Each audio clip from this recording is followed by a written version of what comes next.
Chickenpox symptoms, causes and treatment. Chickenpox is an infection caused by the varicella-zoster virus.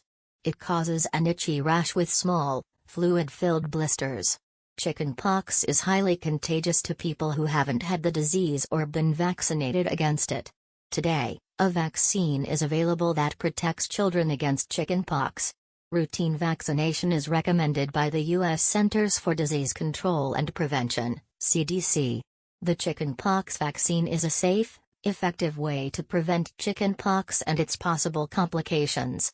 Symptoms: the itchy blister rash caused by chickenpox infection appears 10 to 21 days after exposure to the virus and usually lasts about 5 to 10 days. Other signs and symptoms, which may appear 1 to 2 days before the rash, include fever, loss of appetite, headache, tiredness, and a general feeling of being unwell, malaise. Once the chickenpox rash appears, it goes through 3 phases: raised pink or red bumps, papules, which break out over several days, small fluid-filled blisters, vesicles, which form in about 1 day and then break and leak, crusts and scabs, which cover the broken blisters and take several more days to heal. New bumps continue to appear for several days, so you may have all 3 stages of the rash, bumps, blisters and scabbed lesions, at the same time. You can spread the virus to other people for up to 48 hours before the rash appears, and the virus remains contagious until all broken blisters have crusted over. The disease is generally mild in healthy children. In severe cases, the rash can cover the entire body, and lesions may form in the throat, eyes, and mucous membranes of the urethra, anus and vagina. Causes: chickenpox infection is caused by the varicella-zoster virus. It can spread through direct contact with the rash.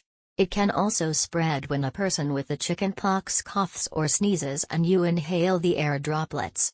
Risk factors: your risk of becoming infected with the varicella-zoster virus that causes chickenpox is higher if you haven't already had chickenpox or if you haven't had the chickenpox vaccine.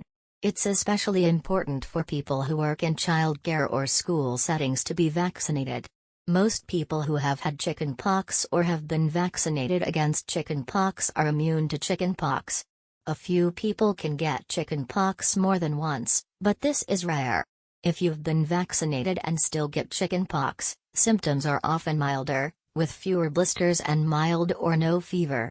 Complications: chickenpox is normally a mild disease, but it can be serious and can lead to complications including bacterial infections of the skin, soft tissues, bones, joints or bloodstream, sepsis, dehydration, pneumonia, inflammation of the brain, encephalitis, toxic shock syndrome, Ray's syndrome in children and teenagers who take aspirin during chickenpox. Death. Who's at risk?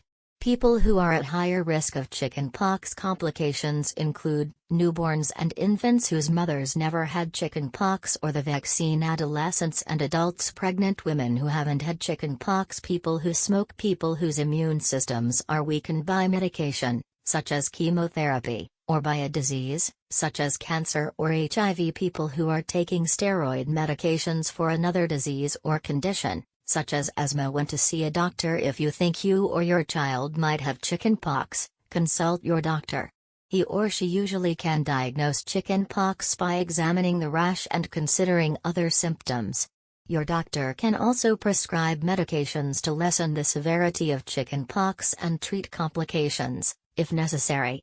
To avoid infecting others in the waiting room, call ahead for an appointment and mention that you think you or your child may have chickenpox. Also, let your doctor know if the rash spreads to one or both eyes. The rash gets very red, warm or tender. This could indicate a secondary bacterial skin infection. The rash is accompanied by dizziness, disorientation, rapid heartbeat, shortness of breath, tremors, loss of muscle coordination, worsening cough, vomiting, stiff neck or a fever higher than 102 F, 38.9 C. Anyone in the household has a problem with his or her immune system or is younger than 6 months,